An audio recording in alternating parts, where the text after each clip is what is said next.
AP మాజీ CM YSRCP అధినేత YS Jaganmohan Reddy ఇప్పుడు ఎక్కడున్నారు? చాలామంది రాష్ట్ర ప్రజలకు, కొందరు వైసీపీ ఫ్యాన్స్ కు సైతం జగన్ నిన్నటి వరకు లండన్ పర్యటనలోనే ఉన్నారని తెలియదు. ఎన్నికల తర్వాత జగన్ చాలా అంటే చాలా సైలెంట్ కావడమే అందుకు కారణం. కొత్తగా ఏర్పడిన కూటమి ప్రభుత్వానికి హనీమూన్ పీరియడ్ అనుకున్నారో లేదా వైనాట్ 175 అన్న ఆయనకు కేవలం 11 సీట్లు తీర్పు నుంచి ఇంకా కోలుకున్నారో లేదో. ఏదో అడపాదడపా ప్రెస్ మీట్లు పెట్టడం తప్ప ఆయన ఈ 7 నెలల కూటమి పాలనపై పెద్దగా స్పందించిందేమీ లేదు.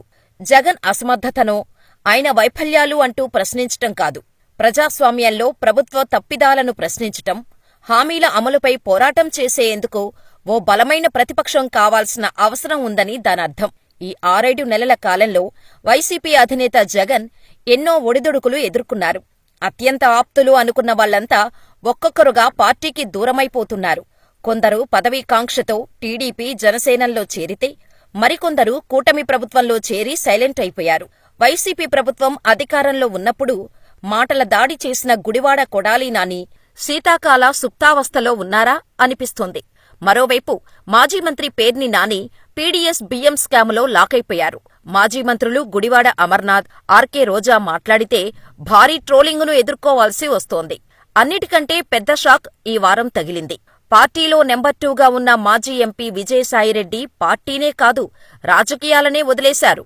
పార్టీలో ఉన్న ఒక్క సీనియర్ మాజీ మంత్రి బొత్స సత్యనారాయణ మాత్రం తన అనుభవంతో మండలిలో ఏదో విధంగా వైసీపీ బండిని లాక్కొస్తున్నారు. ప్రతిపక్షం హోదా ఇవ్వలేదు కాబట్టి అసెంబ్లీలో వైసీపీ ప్రాతినిధ్యం ఏమాత్రం కనిపించటం లేదు.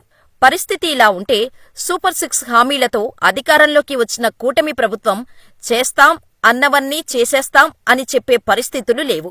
రీసెంట్ ఎగ్జాంపుల్స్ 2 పరిశీలిస్తే, దావోసు సదస్సులో పెట్టుబడులే కాకుండా ఉత్తి చేతులతో సీఎం చంద్రబాబు, ఐటీ శాఖ మంత్రి నారా లోకేష్ తిరిగొచ్చినా ఇదేంటని ప్రశ్నించే నాథుడే లేడు వైసీపీలో. జగన్ లండన్లో ఫ్యామిలీతో టైం స్పెండ్ చేస్తుంటే మాట్లాడటానికి నోరెత్తిన గుడివాడ అమర్నాథ్ని దావోస్లో 5 డిగ్రీలంటూ కూటమి నాయకులు ఆడేసుకున్నారు. ఇక నగరి ఆర్కే రోజా సంగతి సరే, ఆవిడ చిత్రంగా డిప్యూటీ సీఎం పవన్ కళ్యాణ్ ఎందుకు వెళ్లలేదు దావోస్కి అని క్వశ్చన్ చేశారు. రూరల్ డెవలప్మెంట్, అటవీశాఖ మంత్రి దావోస్కు వెళ్లి పెట్టుబడులను తీసుకురావాలంట. It's okay. రెండో ఉదాహరణ, చంద్రబాబు 3-4 రోజుల క్రితం సైలెంట్గా ఓ ప్రెస్ మీట్ పెట్టారు. నీతి ఆయోగ్ ఫిస్కల్ హెల్త్ రిపోర్ట్ ఇచ్చింది. అప్పుల ఊబిలో కూరుకుపోయి ఆర్థికంగా చితికిపోయిన రాష్ట్రాల హెల్త్ ఎంత బాగుంది ర్యాంకింగ్ చేస్తే 18 రాష్ట్రాలు ఉంటే అందులో ఏపీ ఏకంగా 17వ స్థానంలో ఉంది. మనకంటే మంచి పొజిషన్లో బీహార్ కూడా ఉంది. మన పరిస్థితే దారుణం. గత 5 ఏళ్ల కాలంలో వైసీపీ చేసిన విధ్వంసానికి ఇదే ఉదాహరణ అని చెప్పారు చంద్రబాబు. పనిలో పనిగా మేమిస్తామన్న ప్రభుత్వ పథకాలు అమలు చేయటానికి వీలులేనంత స్థాయిలో ఈ అప్పుల భారం మీద పడింది కాబట్టి పథకాల అమలు సాధ్యపడటం లేదు అన్నారు. చంద్రబాబు ఆ డైలాగ్ వేసింది సూపర్ 6 అమలు చేయటం మా వల్ల కాదు అనా, ప్రస్తుతానికి కాదు అనా? క్వశ్చన్ చేసే నాథుడే లేడు వైసీపీలో. ప్రజాస్వామ్యంలో ప్రభుత్వాలు పర్ఫెక్టుగా రన్నవ్వాలంటే బలమైన ప్రతిపక్షాలు ఉండాలి.